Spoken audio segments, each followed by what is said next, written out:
Primeira carta do apóstolo Paulo a Timóteo.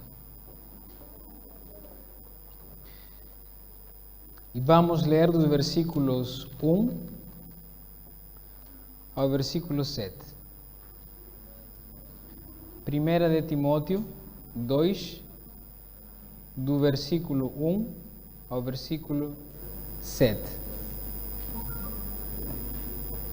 Timóteo está assim mais no final, antes de Hebreus.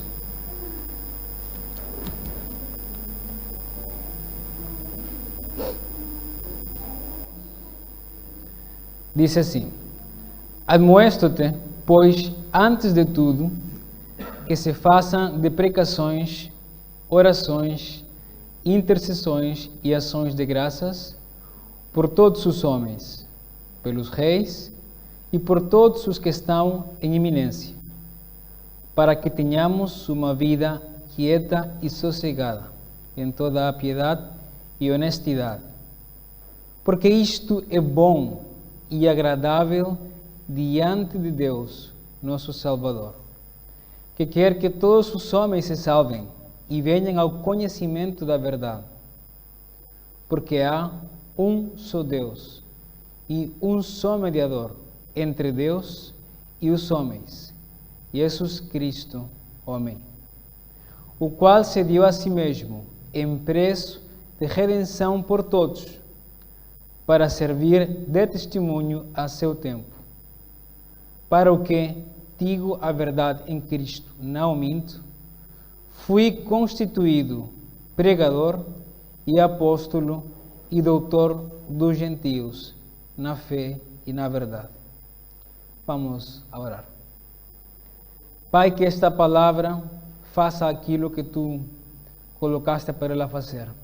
Que o teu Espírito, Senhor, se deposite na nossa alma cada frase deste texto, que nós como igreja possamos estar com um espírito humilde, com um espírito de aprendizagem, que tu, Senhor, nos ajudes em cada frase, me ajudes a mim a dar a entender o texto, e que a tua vida, Senhor, que a tua glória, Senhor, se mantenha na nossa maneira de viver, e que tu sejas glorificado, não somente através da música, como nós cantamos agora, mas através também do conhecimento, entendimento da tua palavra. Queremos pedir isto em nome de Cristo Jesus. Amém. Como os irmãos têm ouvido as últimas semanas, o pastor tem pregado no livro de Apocalipse, e naquela passagem que é dada às 7 igrejas em Apocalipse, aquelas 7 igrejas de Ásia Menor.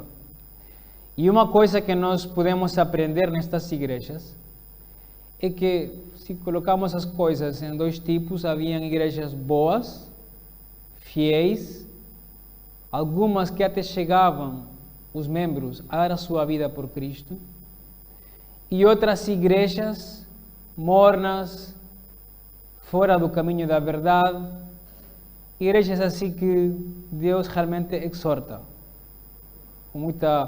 com muita insistência. Isto nos deve levar a pensar a nós que tipo de igreja nós somos. Que tipo de igreja é a igreja da parede? Se hoje Deus escrevesse um Apocalipse a Cascais, que tipo de igreja nós seríamos? Das boas ou das fracas e mornas? E a saúde da igreja é a saúde de cada membro em particular. Uma coisa que esta passagem nos ensina é que é necessário para uma igreja ser boa, porque é o que está aqui a dizer Paulo a Timóteo para ele ensinar a igreja em Éfeso. O que nós encontramos aqui é que a igreja precisa ser uma igreja de oração. O versículo 3 diz: porque isto é bom e agradável diante de Deus, nosso Salvador. Deus quer que a sua igreja seja uma igreja de oração. E uma oração boa, agradável a Deus, nós podemos interpretar erradamente que é só tempo investido, tempo de mais tempo de oração é uma oração boa, é importante, mas não só. Podemos achar que mais cultos de oração poderão dar nisto. Podemos achar que é utilizarmos palavras bonitas, frases teologicamente bem arrumadas, e que isso é uma vida boa de oração. Ou uma postura física, de joelhos, deitado no chão, com as mãos no céu, qualquer coisa. Estas coisas são importantes, mas não definem o cerne de uma oração que agrada a Deus. O título desta mensagem é esse: a oração que agrada a Deus.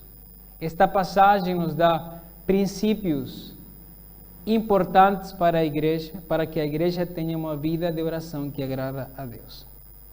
E vamos começar com o primeiro. A primeira frase da passagem diz: admoesto-te, pois, antes de tudo.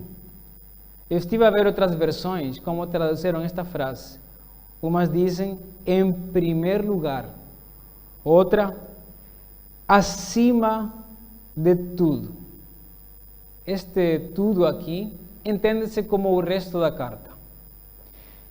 E se os irmãos um dia leem em casa a primeira carta de Timóteo, nós vamos encontrar coisas muito importantes nesta carta. Por exemplo, vamos ver ao apóstolo Paulo definir quais são as funções principais dos homens e das mulheres da igreja. Vamos ver o apóstolo Paulo a selecionar algumas características que devem ter aquelas pessoas que desejam ser bispos e diáconos para servir no ministério. Vamos ver o apóstolo Paulo a definir algumas características também dos falsos mestres.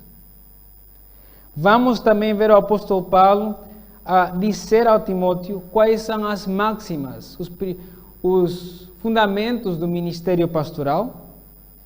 E também vamos ver lá no final da carta o apóstolo Paulo a dar indicações a Timóteo de como ele deve tomar conta dos membros da igreja, sejam homens, mulheres, jovens, idosos, necessitados, servos ou ricos.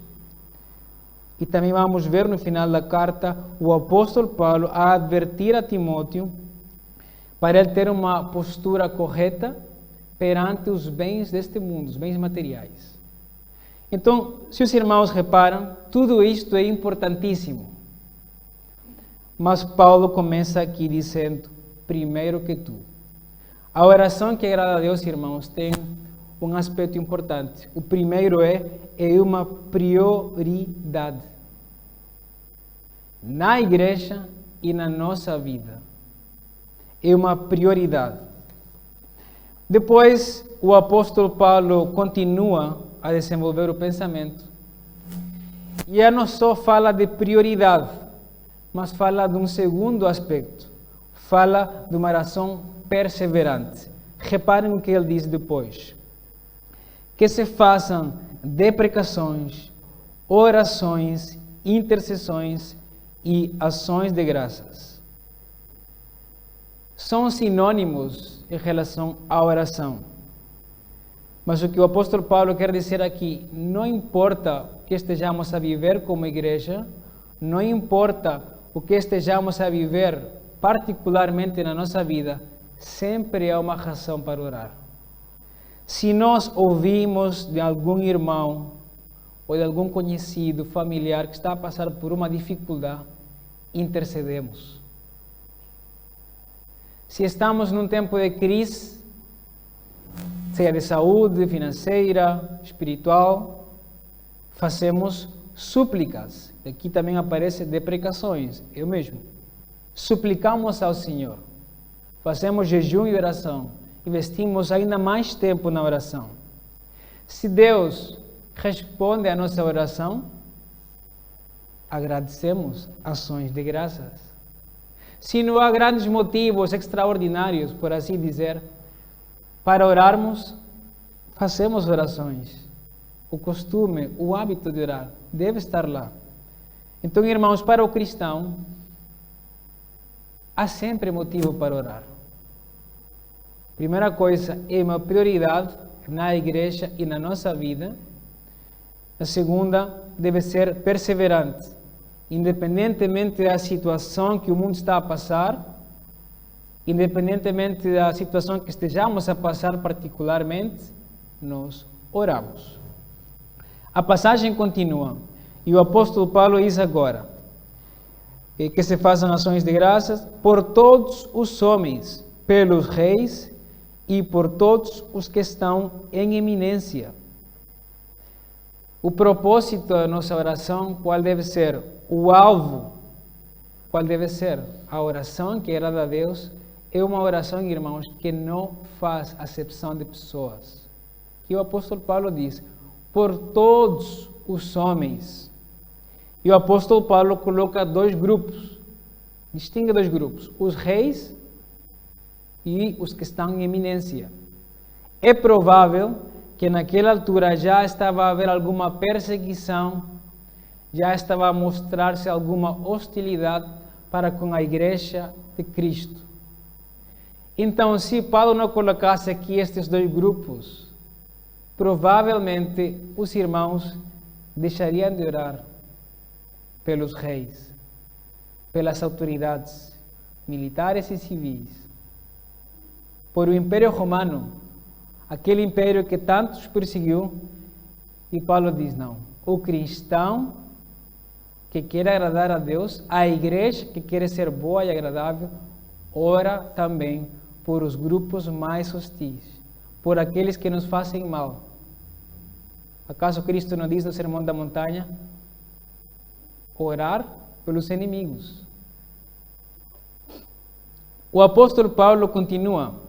Já vimos a oração que era a Deus é uma prioridade, perseverante, não faz acepção de pessoas, e é uma oração que é feita pela paz da cidade. Reparem o que diz aqui no final do versículo 2. Para que, ou seja, toda aquela oração, para que tenhamos uma vida quieta e sossegada em toda a piedade e honestidade. O comentário bíblico da Vida Nova diz que esta é uma referência do Antigo Testamento, quando Jeremias profetiza ao povo que estava a viver em cativeiro, e a palavra do Senhor diz em Jeremias 29, 7, e procurai a paz da cidade, para onde eu vos fiz transportar. Está a falar aos judeus. E orai por ela ao Senhor, porque na sua paz vós tereis paz. Uma vida quieta e sossegada. Alguns falam em quieta perturbações externas e sossegada em perturbações internas dentro da própria igreja. E em honestidade e piedade. A piedade é aquela atitude, aquela reverência de uma pessoa que, à luz da sociedade, é justa, é séria. A honestidade é uma atitude moral, um compromisso com a verdade e com a transparência. Irmãos, somos uma sociedade que vive na honestidade, na piedade, com pessoas piedosas e honestas. É uma cidade que não vai gerar confusão, é uma cidade que vai ser uma cidade calma, seja para cristãos ou para outras confissões religiosas. É esse o motivo, e deve ser o motivo da nossa oração. Agora, irmãos, eu estava a ler há um tempo um livro, e gostei de uma frase em relação à oração. É do pastor Martin Lloyd-Jones, já faleceu, um pastor que eu gosto muito, que influenciou muito o mundo evangélico no século passado, e seus livros ainda hoje continuam a ser muito lidos. E ele diz, tudo que fazemos na vida cristã é mais fácil do que orar. Tudo que fazemos na vida cristã é mais fácil do que orar. Irmãos, para que a oração se torne uma prioridade, nós devemos fazer questão de fazer da oração uma prioridade. Porque sempre há coisas por fazer na vida. Ou são as compras, ou é aquele assunto legal, ou é ir lá, ou ir cá. Tenho que cumprir os meus compromissos familiares, compromissos laborais. Os que somos estrangeiros aqui em Portugal, temos que fazer aquilo, isto, ir ao CEF, etc. Sempre há uma razão, ou sempre haverá, para dizermos, olha, hoje não deu tempo para orar. O cristão e a igreja, que quer ser boa e agradável, coloca no topo da lista a vida de oração. Por todos os homens, uma exortação a uma oração universal a favor de todos. Neste caso, como diz, até aqueles que perturbavam a igreja. Então, nós devemos nos avaliarmos. Será que eu consigo orar por qualquer pessoa? Por aquela pessoa que me fez mal? Ou que me faz mal hoje? Por aquela pessoa que me perturba? Se o irmão ou a irmã tem algum colega no trabalho com que está a ter dificuldades, consegue orar por ele? Por um chefe?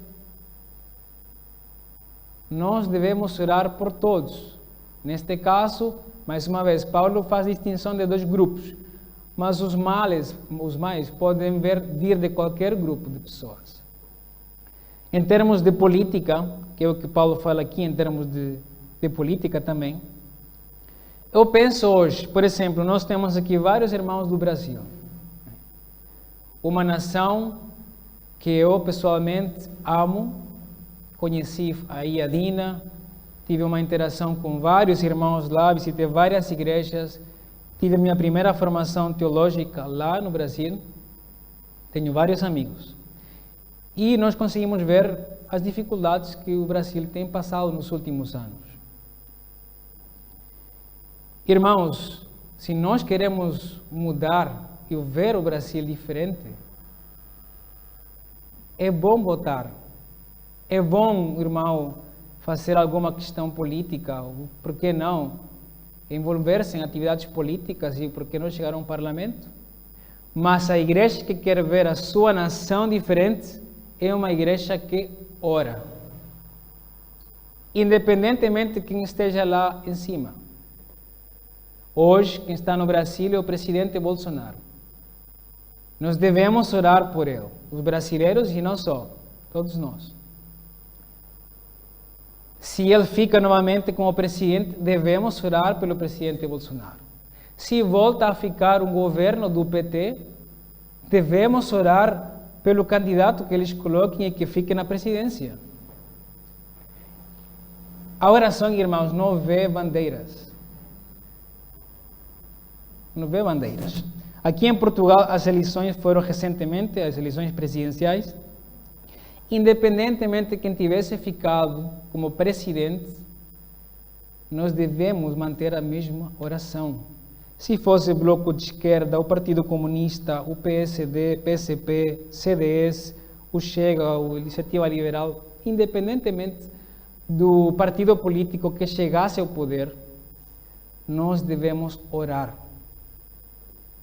Se estivéssemos no tempo da ditadura, deveríamos orar pelas autoridades. A igreja, irmãos, que é boa e agradável diante de Deus, mais uma vez, ora por todos os homens. Concordemos ou não com a sua maneira de proceder nesta vida. Agora, a partir do versículo 3, a partir do versículo 4 ao versículo 7, agora Paulo nos vai dar uma motivação para nós orarmos, porque no versículo 1 ao versículo 2 é colocado um mandamento, a oração como prioridade constante, uma oração a favor da paz da cidade, que não faz acepção de pessoas. Mas versículos 4 ao 7, o apóstolo Paulo vai investir, vai gastar tinta, como dizem os escritores, bastante para nos mostrar por que devemos orar. Então, reparem, versículo 4, diz que, falando de Deus, que quer que todos os homens se salvem e venham ao conhecimento da verdade. Mais uma vez, o apóstolo Paulo disse, todos os homens, como já tinha dito antes. Paulo mostra que a salvação de Deus aos homens é uma salvação com espiritual, vamos dizer assim, universal, ou seja, ela está aberta para todos. Não faz distinção de pessoas, acepção de pessoas, Deus, na sua salvação. Ele não faz isso que quer dizer. E isso provavelmente vai de encontro com dois grupos que existiam naquela altura. Os judaizantes, pessoas que colocaram a salvação de Deus como algo que unicamente seria para o povo judeu. Então, quando uma pessoa se convertia a Cristo, eles faziam questão daquela pessoa guardar a lei de Moisés. Guardar o sábado, circuncidar-se, guardar cada prescrição da lei de Moisés. Eles faziam acepção de pessoas. E vemos no livro de Atos, no início, principalmente, como isso teve sérias dificuldades no entendimento dos apóstolos também, como o apóstolo Pedro e outros, até chegar a fazer-se um concílio por cima deste assunto.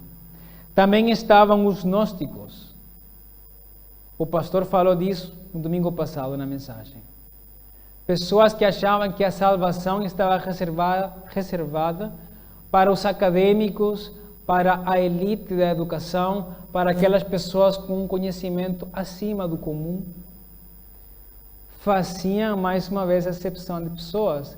Tanto os judaizantes como gnósticos deixavam de fora uma boa porção da humanidade. E Paulo diz não. A oração deve ser por todos os homens, porque a salvação também foi a favor de todos os homens.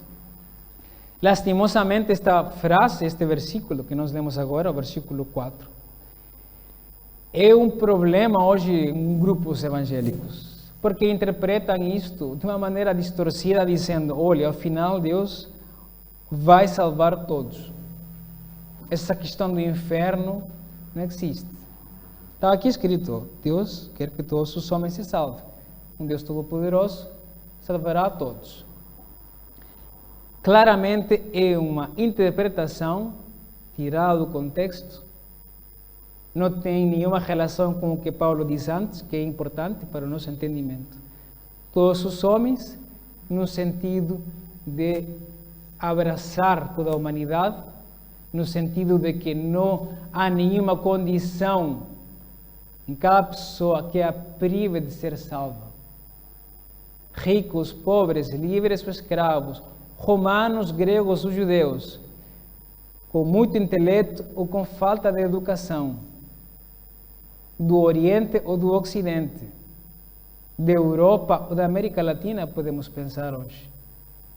Todos os homens, nesse sentido, sim, universal.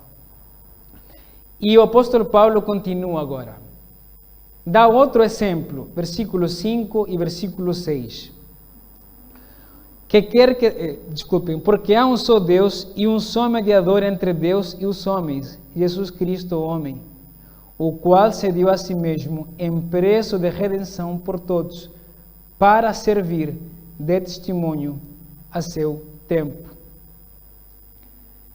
Essa vontade universal de Deus, essa vontade que abre os braços, que abre as portas dos céus para todas as nações, tribos e línguas, ela se vê aplicada de maneira efetiva numa pessoa, Jesus Cristo, homem.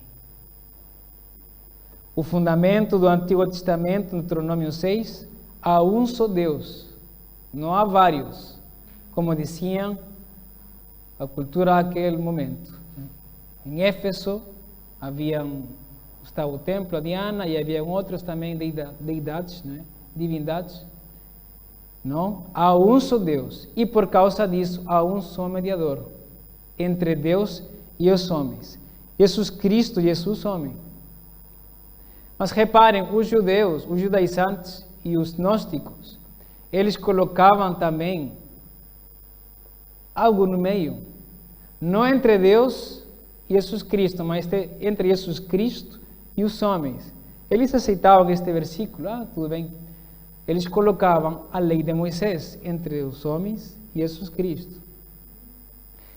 Os outros colocavam o conhecimento, a inteligência entre os homens e Jesus Cristo. Hoje acontece o mesmo. cristãos aceitam esta passagem. Claro, há um só Deus e um só mediador entre Deus e os homens, Jesus Cristo, homem. Vão dizer amém. Qualquer grupo cristão, católico, ortodoxo, evangélico, pentecostal, neopentecostal, não há distinção. Qual é o problema?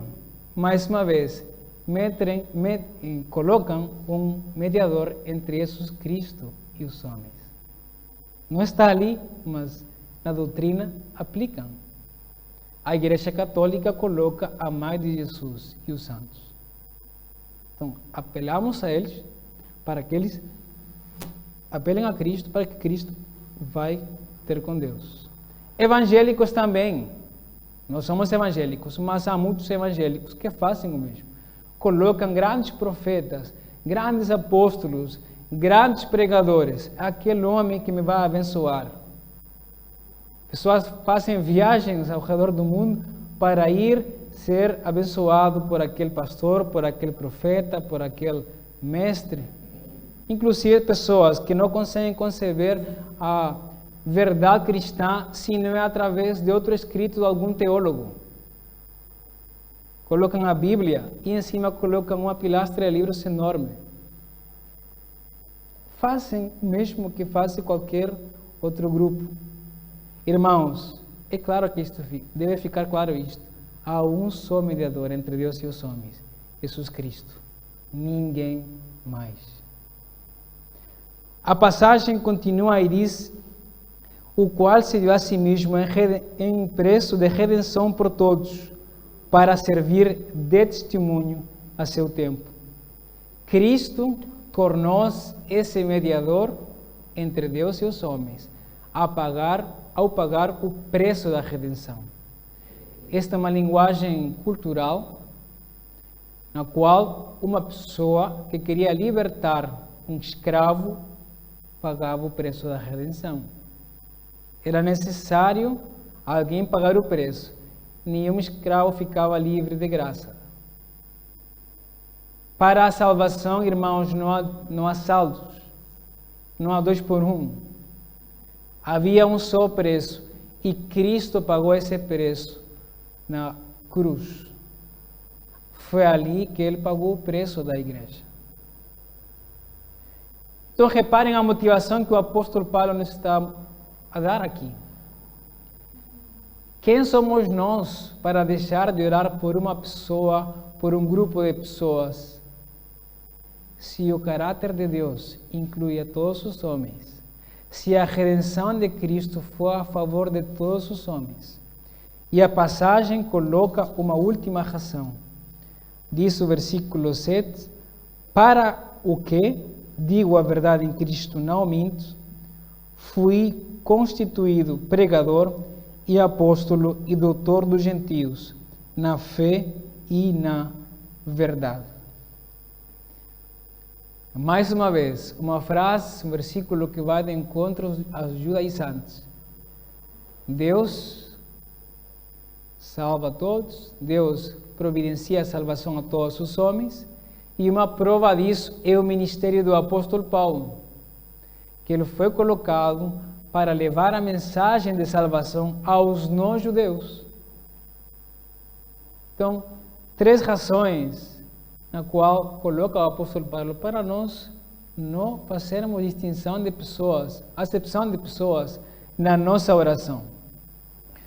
Eu queria convidar aos irmãos que avaliemos esta passagem, que meditemos na nossa vida em relação à vida de oração que nós temos. É uma prioridade, sim ou não? Se é para manter, se não, é para colocar lá em cima das nossas prioridades. É uma vida de oração constante? Eu oro quando tenho vontade e quando não tenho vontade não oro? Quando há confinamento, fico em casa, então tenho tempo para orar. Quando não há, tenho tempo para ir ao cinema, à praia, e a oração fica no final da lista. O cristão faz uma oração persistente, sempre. Eu tenho dificuldade em orar por alguém ou por algum grupo de pessoas. Devemos, irmãos, orar por todos. e orar pela paz da nossa cidade, pelo Brasil, Portugal, Rússia, Honduras, Colômbia, Estados Unidos, Angola, tantas nações nesta congregação que são representadas. Se nós queremos ver a nosso país diferente, devemos fazer da oração uma prioridade. E se há aqui alguma pessoa que não conhece a Cristo, que não é salvo, está aqui como convidado, visitante, está a ver esse culto na internet, deixe-me dar uma boa notícia. Deus não faz acepção de pessoas. Não importa os pecados que até hoje cometeu. Não importa se vem de uma grande educação, boas escolas, ou não teve uma boa educação. Não importa se vem de um país do primeiro mundo ou terceiro mundo. Não interessa isso no momento da salvação. Deus quer salvar. E hoje é o dia ideal para entregar a sua vida a Cristo.